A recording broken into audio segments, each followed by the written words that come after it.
বয়স প্রায় ৭৫, কিন্তু এখনও থেমে যাননি। সাতক্ষীরার কালীগঞ্জ উপজেলার কৃষ্ণনগরের পরিতোষবাবু এক জীবন্ত অনুপ্রেরণার নাম।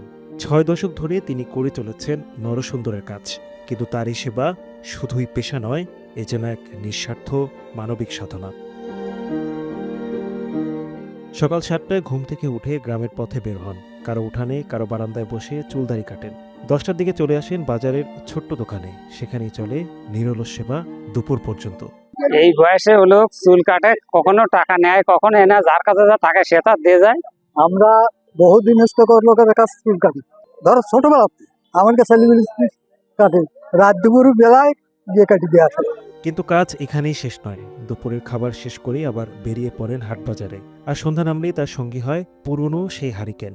আন্তরিকতার সাথে আমাদের চুল কাটে এবং সবসময় ভালো সার্ভিস দেয়। যে কোনো মুহূর্তে, যে কোনো রাত্রে, রাত দিন, যে কোনো সময় সে আমাদের ভালো সার্ভিস দিয়ে যায়। মানসিক ভারসাম্যহীন পাগল তাদের চুল কেটে দেন। যেখানে আধুনিক সেলুনে চলছে এসি আর ডিজিটাল ট্রিমার, সেখানে পরিতোষবাবু আজও হারিকেন জ্বালিয়ে রাতভর কাজ করে যাচ্ছেন। দোকানপাট যখন বন্ধ, তখনও থামেন না তিনি। বাড়ি বাড়ি গিয়ে খোঁজ নেন, কারো দাড়ি কাটতে হবে, কারো চুল। পাকিস্তান পিরিয়ডের থেকে আমার বাপ ঠাকুরদাদের আমাদের পৈতৃক এই নিয়ে ব্যবসা।